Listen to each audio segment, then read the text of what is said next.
homem desapareceu sem deixar endereço, sem avisar ninguém, e o único rastro que sobrou dele foi um caderno encontrado num quarto de hotel com a conta em aberto e a cama intocada.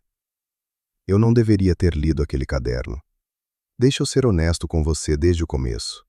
Quando os documentos chegaram até mim, eu pensei que era mais um daqueles casos de pessoa que some e aparece depois, envergonhada, com alguma explicação burocrática chata. Trabalhei anos registrando esse tipo de coisa. Aprendi a não me envolver. Mas o que estava escrito naquele caderno não era o tipo de coisa que você lê e simplesmente arquiva numa pasta. São 3 fontes. Um relatório técnico oficial com 2 páginas arrancadas no meio, anotações pessoais que nunca foram entregues a ninguém, e o caderno do quarto de hotel. O relatório tem 11 páginas no total. As páginas que faltam cobrem exatamente o 3º dia de campo. Quem arrancou essas páginas sabia o que estava fazendo, porque o que restou do relatório é preciso, limpo, profissional. Só aquele trecho no meio simplesmente não existe mais. O que aconteceu naquele 3º dia existe apenas nas anotações pessoais. E as anotações, que começam com letra de alguém metódico e calmo, vão ficando cada vez mais difíceis de ler à medida que avançam. Não porque a pessoa ficou descuidada, porque a mão começou a tremer. O nome do homem era Rafael, técnico de campo experiente, acostumado a registrar situações difíceis sem perder a objetividade. Surtos em comunidades isoladas, escassez de alimento, colapso de estruturas, doenças que ninguém queria nomear. Fez isso por anos, sem nunca escrever uma linha desnecessária. Os relatórios anteriores dele são modelos de contenção, sem drama, sem adjetivo que não tivesse função. Era exatamente o tipo de pessoa que você manda para um lugar difícil porque sabe que o relato vai ser confiável. Isso é o que torna o que ele escreveu impossível de ignorar. Eu vou reconstruir o que aconteceu na ordem que faz sentido, não na ordem em que os documentos chegaram até mim. Porque a primeira coisa que Rafael escreveu naquele caderno de hotel não foi o começo da história, foi o meio. Eram quase 3 da manhã. Ele estava a horas de distância de onde tinha estado, e a letra, essa letra que nunca mudava nem em situação de campo extremo, estava irregular, oscilando, como se a mão não obedecesse completamente. A frase que ele escreveu era simples, curta, mas é a frase que me tirou o sono por semanas. Ele escreveu: saí de lá, mas não saí porque consegui. Fui deixado sair. Não é a mesma coisa. Eu li essa frase umas 10 vezes no primeiro dia. Depois guardei o caderno. Depois peguei de volta. Porque tem um tipo de medo que você sente quando está dentro de uma situação, e tem outro tipo que você sente quando percebe que a situação era maior do que qualquer um dos lados imaginava. Rafael entendeu isso naquela noite no hotel. Eu entendi algumas semanas depois, quando consegui juntar todas as peças. E olha, eu precisei de tempo para decidir se ia contar isso. Esse tipo de relato não é bem-vindo nos lugares onde relatórios técnicos circulam. As instituições têm uma forma muito eficiente de lidar com o que não conseguem classificar. Fingem que não receberam. Arquivam com uma anotação vaga. Seguem em frente.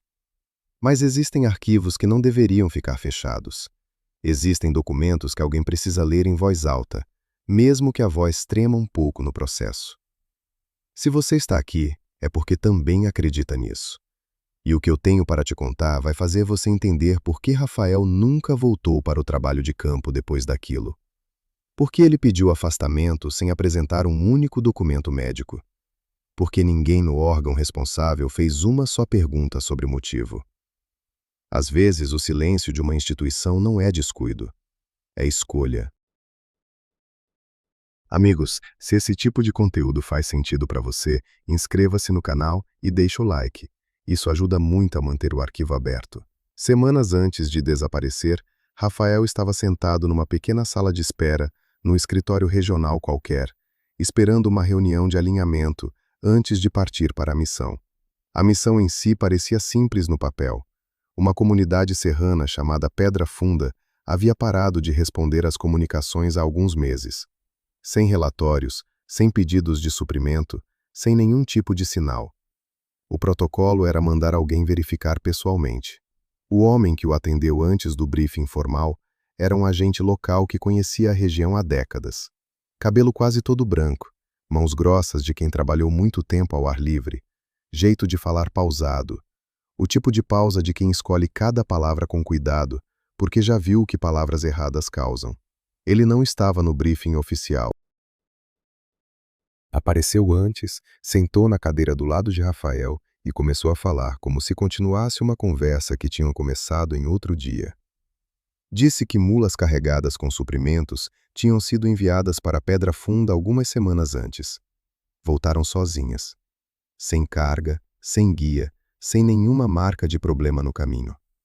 Apenas voltaram, como se tivessem chegado até um ponto e decidido que não iam mais. Depois disso, 2 homens foram mandados a cavalo para verificar. Voltaram antes do prazo, sem explicação formal. Rafael perguntou o que eles disseram sobre o motivo. O agente ficou quieto por um momento. Depois disse que eles não disseram nada. Que quando alguém tentou perguntar, os 2 simplesmente mudaram de assunto.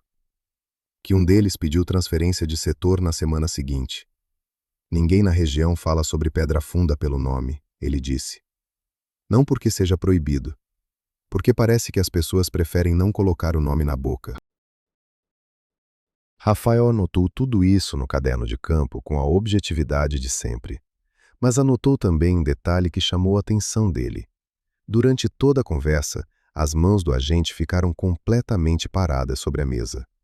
Não cruzadas, não tensas, apenas pousadas, sem nenhum gesto. Rafael escreveu ao lado dessa observação, entre parênteses, uma nota curta. Como alguém que treinou o corpo para não entregar o que a voz está escondendo. Eu li essa nota várias vezes, porque ela é a primeira vez, no relato inteiro, em que Rafael percebe algo que o relatório técnico não tem categoria para registrar. Não é um dado, é uma impressão. E Rafael não era o tipo de pessoa que anotava impressões no caderno de campo. O briefing formal durou 40 minutos e não acrescentou nada relevante.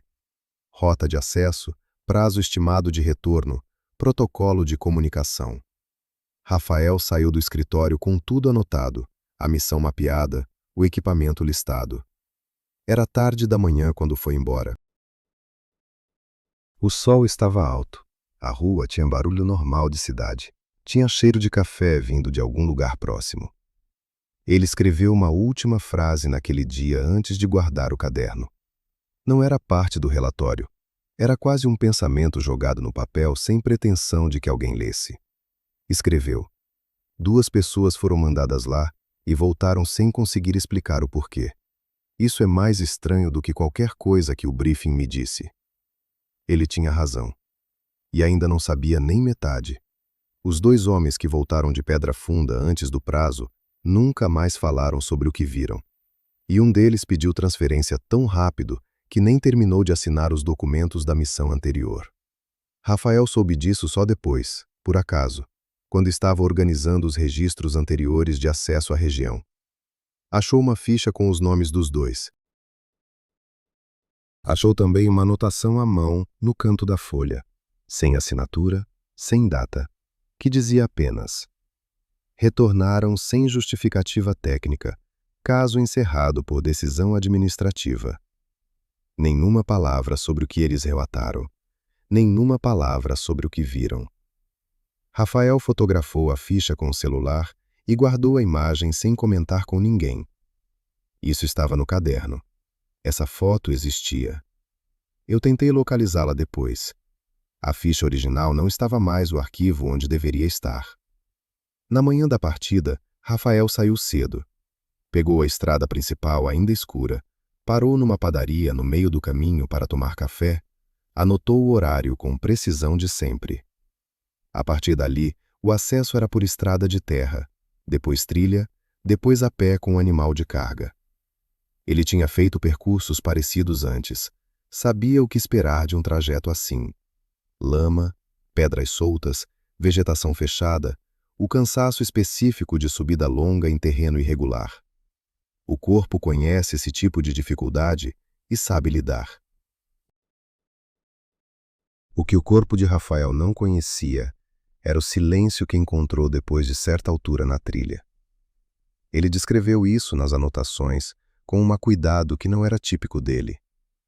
Não era a ausência de barulho. Esse detalhe ele repete mais de uma vez, como se precisasse que quem lesse entendesse a diferença. Silêncio de lugar vazio tem uma textura. O ar parece mais leve, os seus próprios passos ficam mais audíveis. Existe uma espécie de eco suave até no movimento das folhas. O silêncio que Rafael encontrou na trilha era o oposto disso. Era denso. Era direcional. Era o tipo de silêncio que faz você diminuir o próprio passo sem perceber, como se instintivamente não quisesse fazer barulho demais. Ele parou o animal e ficou parado escutando por alguns minutos. Nada. Não o nada de um lugar tranquilo. O nada de um lugar que estava retendo alguma coisa. Foi aí que ele olhou para o chão dos dois lados da trilha e percebeu que não havia rastro de animal nenhum na lama fresca. E tinha chovido na noite anterior. Rafael sabia o que uma trilha de mata com lama recente parece normalmente. Marcas de capivara, de aves, de roedores pequenos, às vezes pegada de algum bicho maior passando de noite. Nada disso.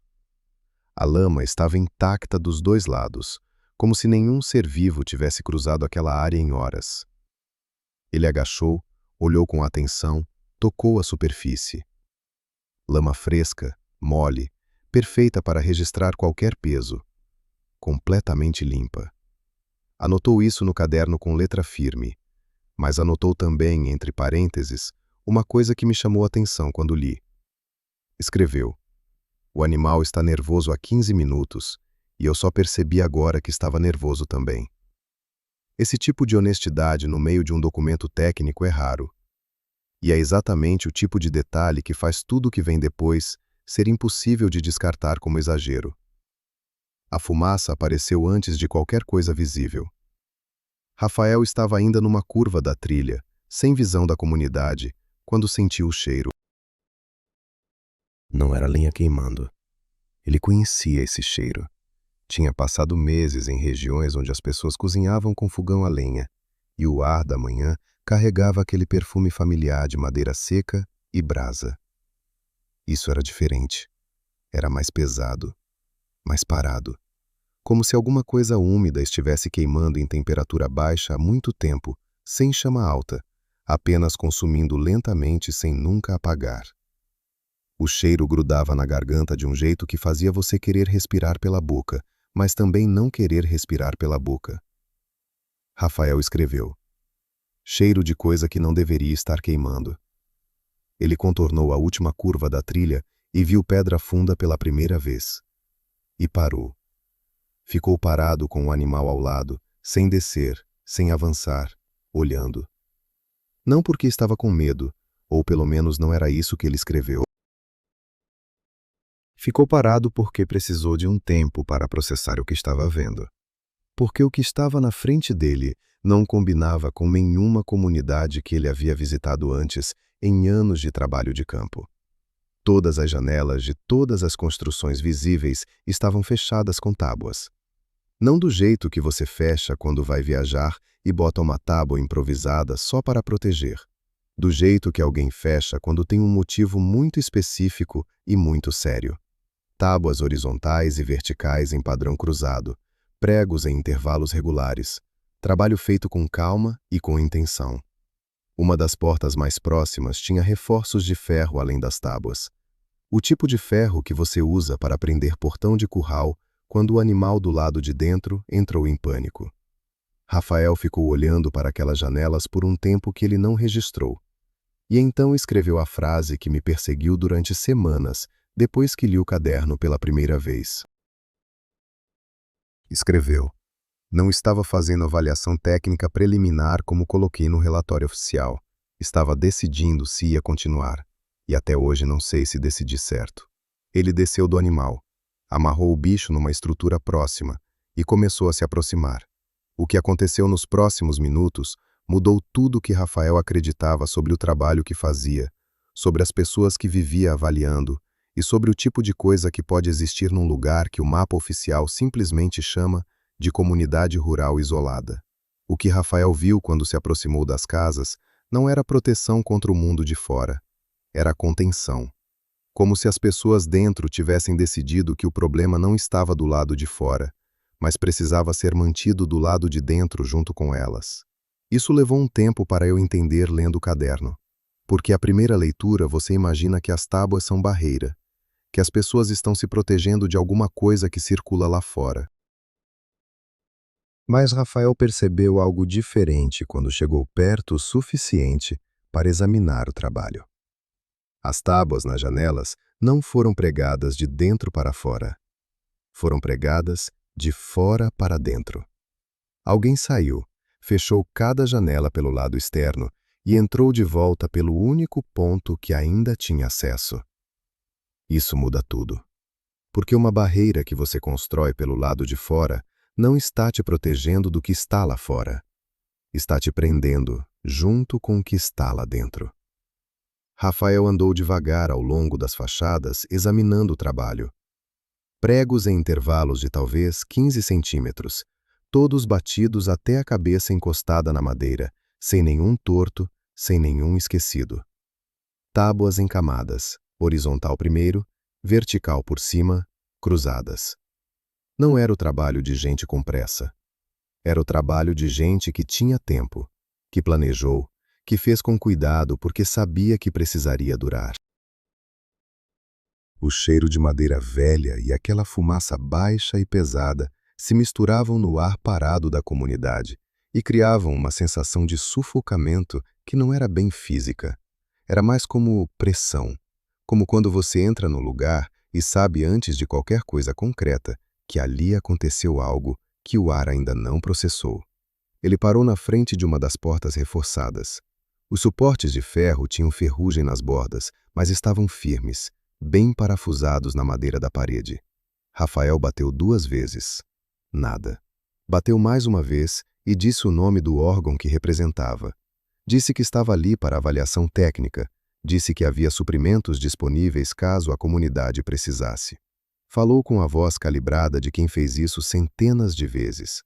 Do outro lado, nada por quase 1 minuto inteiro. Então, a voz.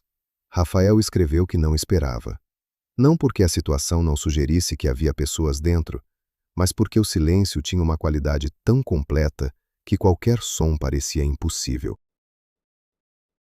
A voz era masculina, velha, vinha de algum ponto mais alto da porta, como se o homem estivesse com o rosto perto de uma fresta no alto da estrutura. Disse uma coisa só. Uma frase curta, calma, sem urgência, sem susto. Como quem constata um fato que já conhece há tempo. Disse que Rafael tinha chegado tarde demais para ir embora antes de escurecer. Rafael olhou para o céu. Era início de tarde. Tinha horas de luz pela frente. Ele anotou isso no caderno com precisão técnica. Afirmação factualmente incorreta. Sol alto. Estimativa de 4 a 5 horas antes do anoitecer. E anotou logo embaixo, com a mesma letra, mas num tom completamente diferente. Mesmo assim, alguma coisa no estômago aceitou o que a cabeça estava recusando. Ele se apresentou de novo. Explicou a missão de novo. Falou por vários minutos sem interrupção, com paciência, com clareza. A voz do outro lado não respondeu durante esse tempo todo. Quando Rafael terminou, o silêncio durou o suficiente para ele achar que o homem tinha se afastado da fresta. Então a voz voltou, mais baixa dessa vez, quase sem volume. Rafael teve que se aproximar para ouvir. Encostou o ouvido quase na madeira e ouviu a frase que reproduziu no caderno palavra por palavra. A voz disse: "Não precisamos de suprimentos. Estamos esperando que ele decida quando a espera termina." Rafael perguntou quem era esse ele. Perguntou com voz firme e uniforme, do jeito profissional de sempre. A resposta demorou tanto que ele tinha quase certeza que não ia vir. Quando veio, Ele não conseguiu encaixar em nenhuma categoria técnica do relatório. A voz disse apenas: "Você vai entender quando escurecer." E depois disso não disse mais nada. Rafael ficou alguns minutos ainda do lado de fora, esperando. Nenhum som. Nem passo se afastando, nem respiração, nem nada. Como se a voz simplesmente tivesse parado de existir junto com as palavras. Ele deu alguns passos para trás e olhou para a comunidade inteira de um ângulo mais aberto. Fumaça saindo de algumas chaminés, o que confirmava a presença. Estruturas intactas, sem sinal de dano ou colapso. Nenhum movimento visível em lugar nenhum. Nenhuma fresta aberta além daquela por onde a voz tinha chegado, e mesmo essa ele não conseguia ver de onde estava. Rafael ficou parado no meio daquele espaço aberto entre as casas e sentiu pela primeira vez desde que tinha começado o trajeto uma coisa que ele não nomeou no caderno como medo. Ele nomeou como reconhecimento. Como se algum sistema dentro dele que funcionava abaixo da linguagem tivesse recebido uma informação que a parte que usa palavras ainda não tinha processado. Ele montou o acampamento ali mesmo, no espaço central da comunidade, porque era o procedimento. Porque o relatório exigia presença no local por pelo menos uma noite para a avaliação completa. Porque Rafael era o tipo de pessoa que segue o procedimento, mesmo quando alguma coisa no estômago está dizendo que o procedimento foi criado para situações completamente diferentes dessa. O sol começou a descer, e Rafael abriu o caderno e começou a escrever com a letra firme de sempre. Ainda era firme naquele momento. Isso ia mudar.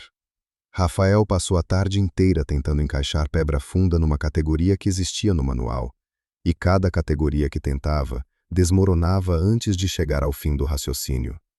Ele documentou o que conseguia documentar. Contou as construções visíveis, estimou a área total da comunidade, registrou os pontos de onde saía fumaça de chaminé, anotou a direção do vento e a temperatura aproximada. Fez tudo o que o protocolo previa quando o acesso direto às estruturas não estava disponível. Escreveu hipóteses no caderno com a objetividade de sempre. Trauma coletivo pós-isolamento prolongado. Possível influência de liderança religiosa extrema. Paranoia de grupo desenvolvida durante períodos sem contato externo. Cada hipótese tinha uma lógica. Cada hipótese explicava parte do que ele via. Nenhuma delas explicava as mãos paradas do agente regional sobre a mesa. Nenhuma explicava os 2 homens que voltaram antes do prazo e nunca disseram por quê. Nenhuma explicava a qualidade daquele silêncio na trilha, a lama sem rastro, o cheiro de coisa queimando em temperatura baixa há tempo demais. Rafael escreveu no caderno uma frase que não era hipótese nem dado técnico. Escreveu: "Existe uma diferença entre uma explicação que resolve e uma explicação que apenas ocupa o espaço onde a resposta deveria estar. Todas as minhas hipóteses são do segundo tipo." O sol foi descendo devagar. Rafael preparou o equipamento de acampamento com movimentos metódicos, os mesmos de sempre, o mesmo ritual de campo que repetia há anos. Armou a estrutura, organizou o material, verificou os itens na lista. Fez tudo isso com atenção deliberada, como se a precisão dos gestos pudesse estabilizar alguma coisa que estava ficando instável dentro dele, sem que ele conseguisse localizar exatamente onde. O animal estava amarrado a uma estrutura próxima e não parava quieto. Não era o nervosismo de bicho com fome ou com frio. Era outra coisa. O animal ficava girando o corpo, as orelhas em movimento constante, os olhos buscando algum ponto fixo e não encontrando. Rafael foi até ele 2 vezes, passou a mão no pescoço, falou baixo. O bicho acalmava por alguns minutos e voltava ao mesmo estado. Rafael anotou isso. Anotou o horário também. A luz foi mudando. Nas cidades você não percebe essa transição. Ela acontece por trás dos prédios e das luzes artificiais e de repente é noite, sem você ter visto o processo. Numa comunidade serrana, sem iluminação elétrica, a mudança é lenta e muito visível, e tem uma qualidade quase física, como se o ar ficasse mais pesado junto com a escuridão. Rafael descreveu isso com detalhe no caderno. Descreveu como a sombra foi se fechando primeiro nos pontos entre as casas, depois nas fachadas, depois no espaço aberto onde ele estava. Como o cheiro de fumaça ficou mais concentrado com o ar parado da noite chegando. Como o silêncio, que já era diferente do normal desde a trilha, ficou ainda mais presente com o escurecer. Como se a ausência de luz também apagasse algum som que ele nem tinha percebido que existia enquanto estava lá. Foi completamente escuro quando Rafael ouviu o primeiro som vindo de dentro das casas. Não era voz. Não era nenhum ruído de atividade doméstica normal. Era um movimento. Sutil, ritmado, como peso se deslocando devagar sobre madeira velha. Do lado de dentro de mais de uma construção ao mesmo tempo, ele percebeu depois. Não sincronizados, mas com uma qualidade parecida. Como se várias pessoas estivessem fazendo a mesma coisa em momentos levemente diferentes. Rafael não se levantou. Ficou parado onde estava e escutou. Anotou o que ouvia com cuidado. Então o movimento parou. Tudo parou. E o espaço entre as casas ficou com um tipo de silêncio que Rafael não havia encontrado até aquele ponto, nem na trilha, nem na chegada, nem em nenhum momento do dia. Era o silêncio de antes de alguma coisa, não o silêncio de depois. Ele virou a cabeça devagar para o lado direito, porque teve a sensação de que algo havia mudado naquele ângulo específico. Não ouviu nada. Não viu nada num primeiro momento. E então, no espaço entre duas casas a uns 20 metros de distância, percebeu um deslocamento. Não era um vulto. Rafael foi muito cuidadoso com essa palavra no caderno. Voltou nela e riscou e escreveu de novo de forma diferente. Não era uma forma com contornos definidos. Era uma alteração na escuridão. Como se a escuridão, naquele ponto específico, tivesse uma profundidade diferente da escuridão ao redor. E essa profundidade se movia. Devagar. Com uma deliberação que não era aleatória. Atravessou o espaço entre as duas casas e desapareceu. O animal emitiu um som baixo e único e ficou completamente parado depois disso. Parado de um jeito que Rafael não tinha visto o bicho ficar parado nenhuma vez durante o dia. Imóvel. Sem piscar, sem mover a orelha.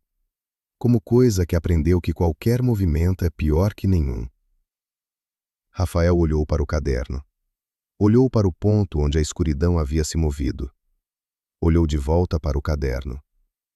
Depois escreveu, com letra ainda controlada, mas um pouco menor que o normal, como se instintivamente quisesse ocupar menos espaço na página. Não vou tentar descrever. Quem ler vai entender que a ausência da descrição é a descrição. Abaixo dessa frase, depois de um espaço em branco, ele escreveu mais uma linha. Uma linha que só faz sentido completo quando você entende o que veio depois, nas partes do caderno onde a letra começa a oscilar. Ele escreveu: "Aquilo me viu." E não fez nada com isso ainda. A palavra ainda estava sublinhada 2 vezes. Não do jeito que você sublinha para destacar.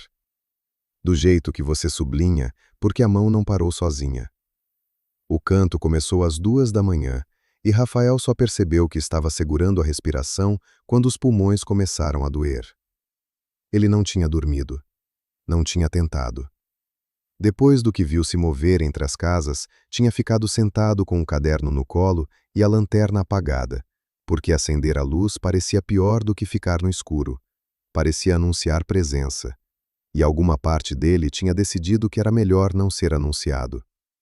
O animal continuava imóvel. O espaço entre as casas continuava escuro e quieto. Rafael ficou assim por horas, escutando nada. Até que o nada deixou de ser nada. O canto não começou de uma casa só. Começou de várias ao mesmo tempo, com uma diferença de talvez alguns segundos entre elas, como vozes que não combinaram, mas chegaram ao mesmo ponto por caminhos separados. Vozes de adultos, homens e mulheres, Rafael não conseguiu distinguir quantas. O som atravessava as tábuas das janelas com uma clareza que surpreendeu, porque tábua grossa abafa som, todo mundo sabe disso, mas aquele canto chegava inteiro, cada sílaba distinta, como se a madeira não oferecesse resistência nenhuma. Rafael anotou no caderno: "Não reconheço a língua." E isso é relevante porque ele conhecia várias. Anotou também a estrutura que conseguia perceber. Frases curtas, repetidas com variações pequenas. Um ritmo constante que não acelerava nem desacelerava, sem pausa entre as repetições. Não era reza no sentido que ele conhecia. Reza tem inflexão, tem emoção, tem os momentos de mais intensidade e os momentos de recolhimento. Isso não tinha nada disso. Era uniforme, contínuo, como uma máquina que não cansa e não esquece. Ele escreveu: "Parece a renovação de um contrato." A leitura em voz alta de termos que as partes já conhecem, mas precisam repetir para que continuem válidos. Essa frase ficou na minha cabeça por muito tempo, porque ela é precisa de um jeito que assusta. Rafael não sabia ainda o que era o acordo, não sabia os termos, não sabia com quem ou com o que tinha sido feito. Mas a intuição que ele registrou naquela madrugada estava certa, e ele ainda levaria horas para entender até onde chegava essa precisão. O canto durou sem interrupção até pouco antes do amanhecer. Rafael não calculou quanto tempo exato, mas estimou que foram mais de 3 horas seguidas. Quando parou, parou de todas as casas ao mesmo tempo. Não foi gradual, não foi uma voz encerrando depois da outra. Foi simultâneo, como se alguém tivesse dado um sinal que Rafael não ouviu. O silêncio que voltou depois tinha uma textura diferente do silêncio que existia antes do canto. Mais leve, como pressão que foi liberada. Rafael escreveu que foi a única vez naquela noite que sentiu o ar entrar nos pulmões de forma normal. O animal deitou logo depois. Pela primeira vez em horas, deitou e ficou quieto. Rafael ficou acordado olhando para o escuro até a luz começar a aparecer no horizonte. Quando foi claro o suficiente para se mover com segurança, ele se levantou, pegou o caderno e a lanterna e fez o que qualquer pessoa sensata teria evitado fazer. Foi explorar o perímetro da comunidade. Não foi por coragem. Ele deixou isso claro nas anotações. Foi porque era o único movimento que ainda fazia sentido profissional, e ele precisava de algo que fizesse sentido profissional para não ficar parado pensando na palavra, ainda que havia sublinhado 2 vezes na noite anterior. Caminhou ao longo da borda da comunidade, onde as últimas construções terminavam e a mata começava. A luz da manhã entrava enviesada entre as árvores e criava aquelas faixas de claridade com poeira dourada que você vê nas matas serranas nas primeiras horas do dia. Em outras circunstâncias, teria sido bonito. Rafael não registrou isso como bonito. Registrou o que viu nas árvores. Na linha exata onde a comunidade terminava e a mata começava, cada tronco tinha uma marca gravada na casca. Não pintada, não riscada levemente. Gravada com instrumento de corte, fundo o suficiente para durar anos. Espirais. Todas idênticas em traçado, todas na mesma altura do tronco, todas com a mesma profundidade de corte. Rafael caminhou ao longo dessa linha por vários minutos, em ambas as direções, e não encontrou nenhuma árvore sem a marca. Não havia intervalo, não havia exceção, não havia nenhuma árvore que tivesse sido esquecida ou ignorada. Era contínuo, sistemático. Como uma linha que alguém teve muito cuidado para não deixar incompleta. Ele parou na frente de uma das árvores e examinou a espiral de perto. A madeira ao redor da marca tinha cicatrizado de formas diferentes em diferentes camadas, o que indicava que algumas marcas eram mais antigas e outras mais recentes, como se tivessem sido renovadas periodicamente. A marca mais nova, ele estimou, tinha sido feita há poucos dias. A casca ao redor ainda estava levemente úmida na borda do corte. Rafael ficou parado olhando para aquela árvore por um tempo que não registrou. Depois abriu o caderno para esboçar o padrão da espiral. Fez o desenho com precisão técnica, mediu as proporções com os dedos, anotou a direção do traçado. E então, onde normalmente teria escrito a hipótese de interpretação, deixou a página em branco. Não havia hipótese. Havia apenas a certeza silenciosa de que aquela linha de árvores marcadas não era decoração. Não era tradição folclórica sem sentido. Não era o tipo de coisa que você classifica e arquiva e segue em frente. Era uma fronteira, com função, com intenção. E alguém tinha renovado essa fronteira dias antes de Rafael chegar. A questão que ele não escreveu no caderno, mas que eu tenho certeza que estava na cabeça dele naquele momento, era simples e impossível ao mesmo tempo. A fronteira marcava onde a comunidade terminava e a mata começava. Mas a fronteira era para impedir o quê de fazer o quê? E a resposta para essa pergunta estava do lado de dentro. A mulher que falou com Rafael naquela manhã não tinha medo dele. Tinha pena. E isso foi mais perturbador do que qualquer coisa que a noite tinha mostrado. Rafael estava ainda na linha das árvores, olhando para os esboços da espiral no caderno, quando ouviu um som diferente vindo da direção das casas. Não era o canto da madrugada.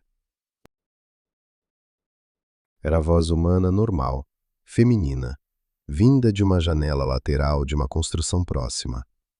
Uma fresta entre duas tábuas, pequena, talvez do tamanho de 2 dedos de largura. A mulher não gritou, não chamou. Falou no volume de quem está tendo uma conversa comum, como se Rafael estivesse sentado do outro lado de uma mesa. Ela disse: "Você ficou a noite toda?" Rafael se aproximou.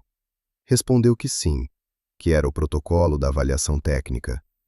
A mulher ficou quieta por um momento, como se estivesse avaliando a resposta, e então disse uma coisa que ele reproduziu no caderno palavra por palavra, porque não queria confiar na memória com aquela frase específica. Ela disse: "Os outros 2 também tinham protocolo. Foram embora antes do escurecer. Você não foi." Rafael perguntou por que ela estava falando com ele agora, quando ninguém tinha falado desde o velho da noite anterior. Ela disse que de manhã era diferente, que de manhã dava, que de noite ninguém abria fresta para nada. Ele perguntou sobre o acordo. Usou essa palavra diretamente porque era a palavra que fazia mais sentido para o que tinha visto e ouvido desde que chegou. E a mulher não perguntou que acordo. Não disse que não entendia. Não fingiu que a palavra era estranha. Respondeu como alguém que cresceu conhecendo uma história tão antiga que não sente necessidade de explicar o começo. Disse que o acordo foi feito pelos primeiros que chegaram àquela terra. Que quando chegaram, a terra já tinha alguma coisa. Que essa alguma coisa estava lá antes de qualquer pessoa, antes de qualquer construção, antes de qualquer nome dado ao lugar. Que os primeiros tentaram ir embora e não conseguiram, não porque foram impedidos com força, mas porque entenderam que ir embora não era uma opção que o território oferecia. Então negociaram. Definiram termos. E os termos funcionavam. Rafael perguntou o que a comunidade dava em troca. A mulher ficou quieta por um tempo longo. Depois disse: "Ficamos." Essa é a parte que damos. Ficamos e não contamos. Ele perguntou o que acontecia com quem tentava sair. Ela não respondeu essa pergunta. Fechou a fresta devagar, sem barulho, sem brusquidão. Como quem encerra uma conversa que chegou onde podia chegar. Rafael ficou parado do lado de fora por alguns minutos. Depois escreveu no caderno uma frase curta que não era dado técnico nem hipótese. Era observação pura. Escreveu: "Ela não disse que ninguém tenta sair. Disse o que acontece com quem tenta. A ausência da informação é a informação." Ele voltou para o centro da comunidade. Andou devagar, olhando para as construções com um olhar diferente do de quando tinha chegado. Não estava mais buscando sinal de doença ou escassez ou colapso estrutural. Estava olhando para o lugar com a pergunta da mulher ainda ativa na cabeça: o que a comunidade dava em troca? E a resposta dela, ficamos, tinha uma segunda camada que ele estava começando a entender. Ficar não era apenas presença física. Era continuidade. Era geração depois de geração, renovando o mesmo canto na mesma língua que ninguém de fora reconhecia, gravando as mesmas espirais nas mesmas árvores, pregando as mesmas tábuas com os mesmos pregos ao cair de cada noite. Ficar era o pagamento, e o pagamento nunca terminava. Foi com esse pensamento na cabeça que Rafael viu pela primeira vez a construção maior no centro da comunidade. Não tinha percebido antes porque estava entre duas construções menores e o ângulo de visão desde o acampamento não alcançava bem aquele ponto. Era mais alta que as casas ao redor, paredes de pedra bruta, telhado de madeira escura. Podia ter sido salão comunitário, podia ter sido local de reunião, podia ter sido muita coisa. Mas o que chamou a atenção de Rafael foi a porta. Sem tábua, sem reforço de ferro, sem absolutamente nada bloqueando a entrada. Numa comunidade onde cada janela e cada porta de cada construção estava vedada com trabalho cuidadoso e intencional, aquela porta estava completamente desobstruída. Não semiaberta, não entreaberta. Fechada, mas livre. Como um convite, ou como uma armadilha, ele escreveu depois, e até hoje não sei a diferença. Rafael ficou olhando para aquela porta por um tempo que não registrou. Depois atravessou o espaço até ela e empurrou. O interior era penumbra. A luz entrava pelas frestas do telhado em faixas finas e poeirentas. O cheiro era de pedra velha e daquele mesmo odor de fumaça baixa que permeava toda a comunidade, mas mais concentrado aqui, como se aquele espaço guardasse décadas do mesmo ar. Rafael ficou parado no vão da entrada esperando os olhos se adaptarem. Quando conseguiu enxergar o chão, ficou sem se mover por um tempo que não soube medir. O piso de pedra bruta estava coberto de marcas. Espirais, as mesmas espirais das árvores, gravadas diretamente na pedra. Não em uma camada só. Em camadas sobrepostas, umas sobre as outras, como se cada geração tivesse gravado as suas por cima das anteriores, sem apagar nada do que estava antes. O efeito era de profundidade, como olhar para água muito funda, onde você vê o fundo, mas não tem certeza de que está vendo o fundo de verdade. No centro exato do espaço havia um círculo maior, com uma espiral única dentro dele, mais elaborada que as outras, com traçado diferente, mais cuidadoso. Rafael caminhou devagar até o centro, agachou, colocou a mão sobre a espiral central. A pedra estava morna, não do calor do sol, porque o sol não entrava direto naquele ponto. Morna do jeito que fica uma pedra quando tem alguma coisa gerando calor por baixo dela há muito tempo. Ele se levantou devagar, e foi quando olhou em direção à porta que percebeu que as marcas mais recentes, as que tinham sido feitas sobre as outras nas últimas semanas, não terminavam no chão. Subiam pela parede lateral. E na parede, além das espirais, havia outra coisa. Marcas que não eram espiral, que ele não reconhecia de nenhuma referência que tinha. Que sua mão foi até o caderno para esboçar antes que o pensamento consciente desse a ordem. Ele desenhou por vários minutos, e quando terminou, ficou olhando para o esboço com uma sensação que descreveu assim: como quando você ouve uma palavra numa língua desconhecida e mesmo assim entende o que ela significa. Não sei de onde conheço essas marcas. Estou tentando lembrar. Espero muito não conseguir. Havia algo no vão da porta que não estava lá quando Rafael entrou. Ele não ouviu chegar. Não houve passo, não houve rangido de madeira, não houve deslocamento de ar, nenhum dos sinais que qualquer presença física produz quando se move num espaço fechado. Rafael estava de costas para a entrada, olhando para as marcas na parede, quando sentiu uma mudança na qualidade da luz que entrava pelas frestas do telhado. Não escureceu exatamente. Ficou diferente. Como quando uma nuvem passa na frente do sol, mas não é isso, porque o céu lá fora estava limpo. Era como se algo estivesse reorganizando o espaço entre a porta e onde ele estava. Ele virou devagar. Não virou rápido. Escreveu depois que virar rápido parecia errado, de um jeito que não tinha explicação técnica, apenas um saber físico de que movimentos bruscos, naquele momento específico, seriam uma informação que ele não queria transmitir. O que estava no vão da porta era alto. Ocupava o espaço da abertura de uma forma que Rafael levou alguns segundos para processar, porque os olhos buscavam referência conhecida e não encontravam onde ancorar. Não era uma silhueta humana distorcida, não era animal grande, não era nenhuma das categorias que o cérebro usa quando quer rapidamente classificar o que está vendo para decidir o que fazer. Era uma presença que usava o espaço de forma diferente, como se as proporções obedecessem a uma lógica própria que não era a lógica dos corpos que Rafael conhecia. O que mais perturbou não foi o tamanho nem a forma, foi a imobilidade. Estava completamente parado. E nessa imobilidade havia atenção. Uma atenção direcionada, específica, como a de alguém que está examinando algo com cuidado e tempo suficiente para não precisar de pressa. Rafael escreveu. Havia inteligência ali. Não parecida com a minha, não menor que a minha. Diferente, do jeito que dois instrumentos podem ser igualmente precisos, mas medir coisas completamente distintas. Ele ficou parado. A coisa ficou parada. O caderno estava na mão esquerda e ele percebeu que estava apertando a capa de couro com força suficiente para deixar marca, mas a mão direita estava quieta.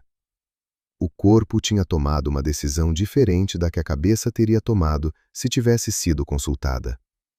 A decisão era: nenhum movimento que pareça resposta. Nenhum gesto que possa ser lido como reação. Ficar onde estava, como estava, e esperar que aquilo decidisse o que ia decidir. Durou o suficiente para Rafael sentir o suor escorrendo pelo pescoço, apesar do frio da manhã serrana. Durou o suficiente para ele perceber que estava contando a própria respiração, sem ter decidido contar.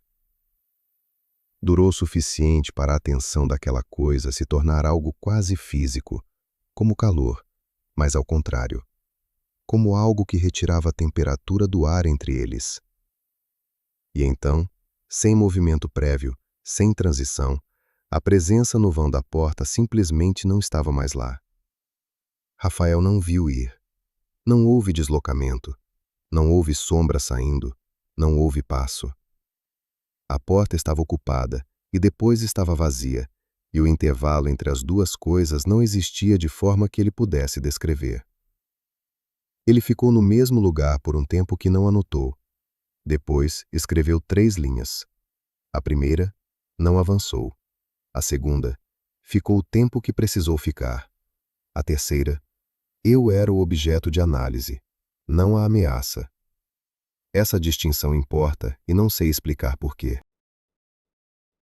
Dobrou o caderno, colocou no bolso e começou a se mover em direção à saída com passos medidos. Não correu. Escreveu depois que correr seria resposta, e resposta seria informação, e ele tinha decidido instintivamente não fornecer mais informação do que o necessário àquilo que estava do lado de fora, esperando ver o que ele ia fazer. Saiu pela porta. O espaço central da comunidade estava vazio e quieto sob a luz da manhã. Nenhuma fresta aberta, nenhuma voz, nenhum movimento. O cheiro de fumaça pesada no ar, o mesmo de sempre. Rafael caminhou em direção ao acampamento sem olhar para os lados, com a mesma energia calibrada de quem está atravessando um espaço, sabendo que está sendo observado, e tendo escolhido responder a isso com normalidade deliberada. Chegou ao acampamento. Sentou no chão com o caderno no colo. Abriu numa página nova. E aí, aconteceu o que eu considero o momento mais revelador de todo o relato, mais até do que o que ele viu na porta da construção. porque Rafael ficou com a caneta parada sobre a página em branco por um tempo longo. E quando escreveu, escreveu apenas isso: fui deixado sair de lá dentro. Não é o mesmo que sair. Essa frase específica é a que aparece depois no caderno do hotel, escrita às 3 da manhã com letra oscilando. Mas a primeira vez que Rafael escreveu essa frase foi ali, no acampamento, no meio da manhã, com luz clara e o caderno apoiado no joelho. Ele entendeu naquele momento o que levaria horas para conseguir colocar em palavras completas. Ser deixado ir não é vitória. É uma decisão que não foi a sua. E aquilo que tinha ficado no vão da porta com atenção total direcionada para ele, tinha tomado essa decisão de forma deliberada, com critérios que Rafael não conhecia, por razões que não incluíam o fato de ele ser inofensivo, ou importante, ou especial de qualquer forma. Incluíam algo que ele não tinha acesso, algo que pertencia a uma lógica que existia naquele território há muito mais tempo do que qualquer pessoa viva em Pedra Funda conseguia lembrar. Rafael ficou sentado com essa percepção por um tempo. Depois levantou. Olhou para a construção de pedra no centro da comunidade. A porta continuava livre, desobstruída, exatamente como quando ele tinha entrado. E percebeu, com uma clareza que descreveu como fria, que a porta nunca tinha sido aberta para ele. Tinha sido deixada aberta para o que chegava toda noite. E ele tinha entrado no meio disso sem saber, tinha ficado entre as marcas no chão e as marcas na parede e o calor embaixo da pedra, e aquilo tinha vindo verificar o que era esse elemento novo no espaço que deveria ser exclusivamente seu. A questão que Rafael não escreveu, mas que eu leio nas entrelinhas de tudo que vem depois, é esta: o que teria acontecido se aquilo tivesse decidido diferente? Rafael desmontou o acampamento com uma calma que ele mesmo descreveu como fabricada, peça por peça, como se a normalidade dos gestos pudesse convencer alguma coisa de que nada tinha mudado. Ele sabia que estava sendo observado. Não como suposição, não como ansiedade de pessoa assustada que projeta ameaça em lugar nenhum. Como dado. A mesma certeza física de sentir o peso da mochila nas costas ou o frio da manhã serrana no rosto. Rafael tinha passado anos desenvolvendo a capacidade de distinguir impressão de informação. O que sentia naquele momento era informação. Algo continuava presente no espaço da comunidade e continuava com a atenção direcionada para ele, e a decisão de deixá-lo ir ainda estava ativa, mas não era permanente, não era garantida. Era uma decisão que podia ser revisada se ele fizesse algo que mudasse os termos. Então ele não fez nada brusco. Dobrou cada peça do equipamento no lugar certo. Fechou cada fecho com cuidado. Enrolou a cobertura do acampamento com a mesma atenção de sempre, sem pressa, sem lentidão exagerada que também seria informação. Existia um ritmo certo para aquilo, e ele buscou esse ritmo como quem busca a nota certa no instrumento, não pela melodia, pela ausência de dissonância. O animal estava inquieto, mas obediente. Rafael chegou perto, passou a mão no pescoço, desatou a corda com movimentos calmos. O bicho bufou uma vez e ficou quieto. Eles tinham chegado juntos até ali, e o animal tinha passado pela mesma noite. Tinha ficado imóvel no momento exato em que o imóvel era necessário. Rafael anotou isso depois. O instinto do animal foi mais rápido que o meu em entender as regras do lugar.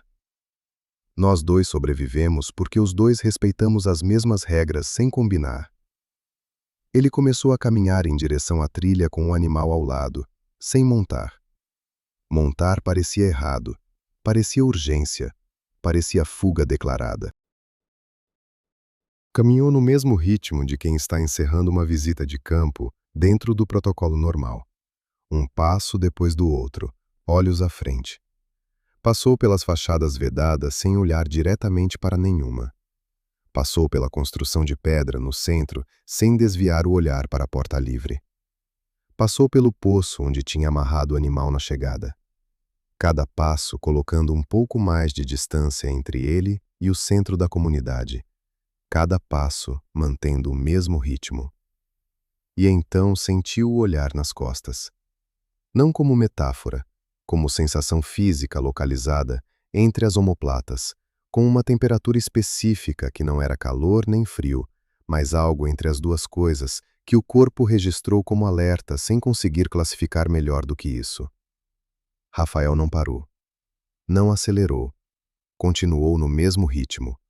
Mas escreveu depois que aqueles últimos metros até a entrada da trilha foram os mais longos que já percorreu em qualquer campo, em qualquer condição, em qualquer situação dos anos anteriores de trabalho. A mata fechou em volta quando entrou na trilha.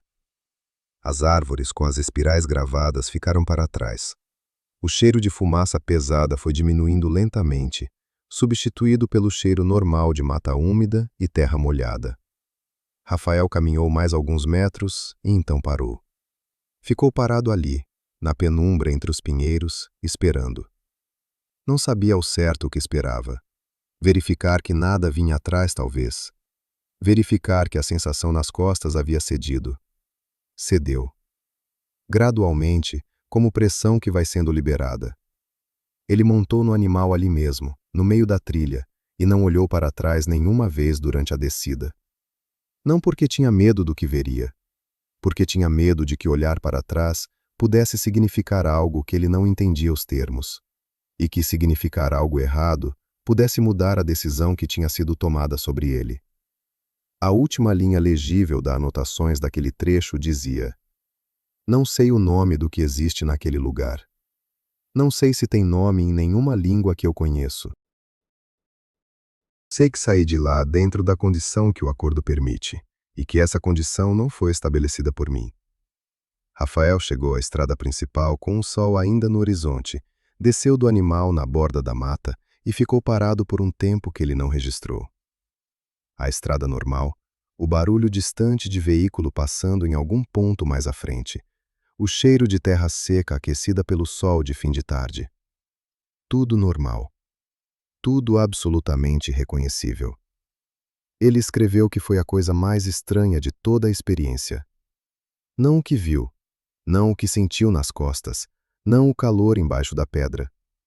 Foi esse momento na beira da estrada, percebendo que o mundo normal estava intacto e acessível e completamente alheio ao que existia a algumas horas dali, por uma trilha que aparecia em mapas como simples acesso rural. O relatório técnico foi entregue dentro do prazo, com linguagem precisa e registro cuidadoso de tudo que era tecnicamente documentável.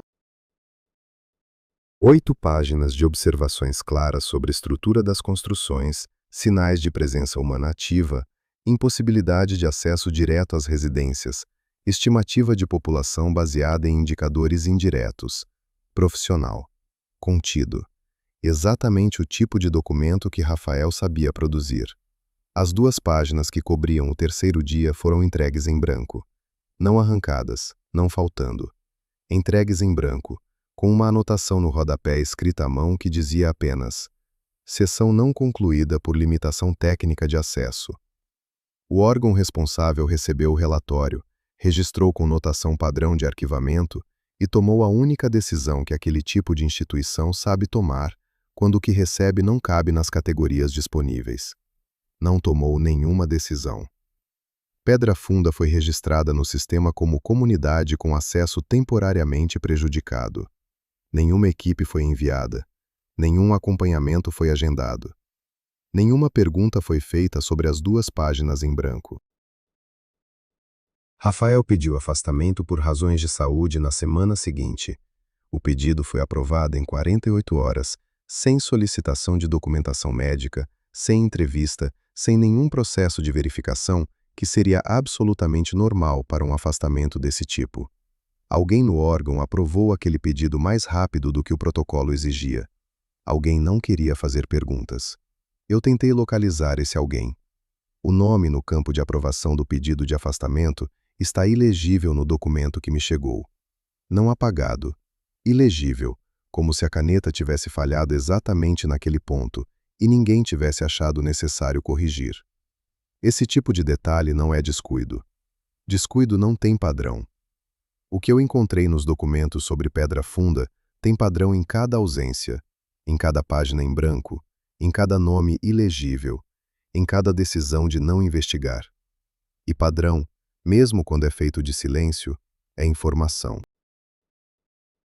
Um pesquisador independente encontrou as mesmas espirais a 400 quilômetros de Pedra Funda, em estruturas que nunca tiveram contato com o caso de Rafael, e quando percebeu o que tinha nas mãos, encerrou o trabalho de campo naquele mesmo dia e não voltou à região. Eu descobri esse pesquisador por acidente, da mesma forma que descobri quase tudo nesse caso. Procurando outra coisa, num arquivo de levantamentos folclóricos de comunidades serranas, encontrei um relatório de campo datado de anos depois do desaparecimento de Rafael. O autor se chamava Marcelo, pesquisador autônomo sem vínculo institucional fixo. O tipo de pessoa que faz trabalho que as universidades acham interessante, mas não querem assinar. Ele estava documentando tradições orais em comunidades de altitude. O tipo de pesquisa que ninguém financia direito, mas que fica em arquivos regionais esperando alguém encontrar. Marcelo tinha passado semanas coletando relatos em diferentes comunidades da mesma cadeia de morros. Relatos sobre costumes antigos, histórias de fundação, crenças que se mantinham de geração em geração, sem registro escrito. Em 3 comunidades separadas, sem conexão conhecida entre elas, sem estradas que se cruzassem, sem histórico de contato documentado, ele encontrou o mesmo termo nos relatos orais. As pessoas usavam palavras diferentes, às vezes na língua local, às vezes misturada com português, mas o conceito era idêntico em cada lugar. Marcelo traduziu e usou uma expressão simples: o acordo antigo. Ele descreveu o termo como referência a um arranjo estabelecido pelos primeiros habitantes de certos territórios de altitude, com algo que, segundo os relatos, já estava nessa terra antes de qualquer pessoa. Algo que não tinha nome nas histórias, que aparecia descrito apenas pelos seus efeitos e pelos termos do que foi negociado. O que me parou quando li foi uma frase que Marcelo colocou no rodapé do relatório, quase como o pensamento jogado ali sem intenção de que fosse o ponto principal. Ele escreveu: os termos do acordo, segundo todos os relatos independentes consultados, são descritos como ativos, presentes, em vigor até o momento das entrevistas. Uma frase, um rodapé, e depois o relatório segue para outros tópicos, como se aquilo não fosse o detalhe mais perturbador de todo o documento. Eu tentei contatar Marcelo. O endereço de correspondência no relatório não existe mais. O número de registro que ele usava em publicações menores não aparece em nenhum arquivo ativo posterior àquele levantamento. Ele entregou esse trabalho e depois simplesmente não produziu mais nada que eu conseguisse localizar. Não morreu, pelo menos não há registro disso. Parou, como Rafael tinha parado. Como os 2 homens que voltaram antes do prazo e pediram transferência. Existe um padrão em quem chega perto demais disso. E o padrão não é colapso, não é nenhuma consequência dramática e visível. É silêncio. É a pessoa que existia profissionalmente até certo ponto e depois simplesmente não existe mais nos registros. Como se tivesse decidido que continuar deixando rastro não era uma boa ideia. Eu pensei muito sobre esse padrão antes de decidir contar tudo isso. Ainda penso. O que Marcelo encontrou nas estruturas antigas daquela região era mais antigo do que Pedra Funda. Muito mais antigo. As espirais que ele fotografou em paredes de pedra, que estimou terem séculos, não eram idênticas às de Pedra Funda. Tinham variações de traçado, diferenças de proporção, mas o padrão central era o mesmo. A estrutura base era reconhecível. Como dialetos diferentes da mesma língua, ele escreveu, sem saber que Rafael tinha escrito algo muito parecido sobre as marcas na parede da construção central, num caderno que Marcelo nunca leu, num arquivo que nunca foi cruzado com o dele por nenhuma instituição. 2 pessoas. Regiões diferentes, sem contato entre si, chegando à mesma conclusão com as mesmas palavras. Isso é o que me tirou o sono de vez, mais do que qualquer coisa específica nos documentos de Rafael. Porque dado isolado pode ser coincidência, pode ser projeção, pode ser a mente humana buscando padrão onde não existe. Mas dois dados independentes convergindo para o mesmo ponto, sem que nenhum dos dois soubesse da existência do outro, isso não é coincidência. Isso é estrutura. E estrutura sugere que existe algo real ali para ser estruturado. O relatório de Pedra Funda está arquivado com notação de acesso prejudicado por condições climáticas. A trilha foi reclassificada como impassável em levantamento cartográfico posterior e removida dos mapas operacionais. Pedra Funda não aparece em nenhum censo posterior.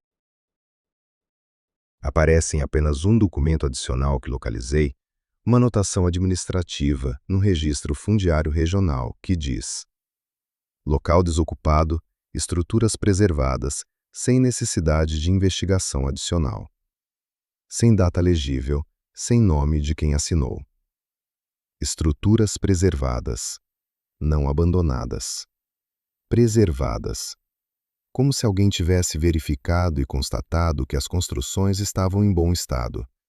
Como se alguém tivesse ido lá e voltado para registrar isso. Esse alguém não tem nome no documento. Eu fiquei olhando para essa anotação por um tempo longo, porque estruturas preservadas numa comunidade que foi removida dos mapas e de todos os registros populacionais significa uma de duas coisas. Ou alguém foi verificar e mentiu sobre o que encontrou, ou as pessoas continuam lá, dentro das casas vedadas, cantando a madrugada inteira numa língua que ninguém de fora reconhece, renovando as espirais nas árvores, honrando um acordo que os primeiros habitantes daquela terra estabeleceram antes de qualquer pessoa viva conseguir lembrar. E se continuam lá, continuam por escolha, porque entenderam, como a mulher disse a Rafael naquela manhã pela fresta estreita da janela, que ficar é a parte que dão. Que o acordo funciona enquanto os termos são respeitados, que os termos incluem permanecer e não contar. Rafael saiu. Foi deixado sair. E depois disso, nunca mais escreveu nada que chegou a algum arquivo. Nunca mais apareceu em nenhum registro profissional ou pessoal que eu consegui localizar. O caderno do hotel é a última coisa que existe dele. E a última frase legível desse caderno não é sobre o que viu, não é sobre o que sentiu, não é sobre o acordo ou as espirais ou o canto da madrugada. É sobre as marcas na parede da construção de pedra, as marcas que não eram espirais, as que ele esboçou e ficou olhando com a sensação de reconhecer sem saber de onde. Ele escreveu: estou tentando lembrar de onde conheço essas marcas, e espero muito não conseguir lembrar. Essa frase fica em aberto, sem resolução, sem resposta registrada. Como quase tudo nesse caso, o que importa está na ausência, não no que foi dito. O que eu aprendi com tudo isso, depois de meses com esses documentos, é que existem lugares onde o silêncio das instituições não é falha, é política. E que quando um órgão oficial decide não investigar, quando aprova afastamento sem documentação, quando aceita página em branco sem fazer pergunta, quando remove trilha de mapa e registra a comunidade como acesso prejudicado por clima, essa sequência de decisões não acontece por incompetência. Acontece porque alguém entendeu que investigar tem um custo que nenhuma instituição quer pagar. E que o silêncio institucional é, no fundo, a versão oficial do mesmo acordo que a comunidade de Pedra Funda honra toda noite dentro das casas vedadas. Não falar também é uma forma de ficar dentro dos termos. A diferença é que as pessoas de Pedra Funda sabem exatamente o que estão honrando. As instituições preferem não saber. E agora eu preciso te fazer uma pergunta, e quero que você pense de verdade antes de responder. Se você soubesse que existe um lugar assim, a algumas horas de onde você está, um lugar com um acordo ativo, com espirais renovadas, com porta desobstruída esperando o que chega toda noite, você iria até lá ou preferia não saber que existe? Porque tem uma diferença enorme entre as duas escolhas, e essa diferença diz algo sobre você que vai além de curiosidade ou coragem. Deixe a sua resposta nos comentários. Eu quero saber. Se essa história chegou até você, ela chegou porque existem arquivos que não deveriam ficar fechados. Deixa o like, inscreve no canal. Tem mais territórios como esse esperando nos documentos.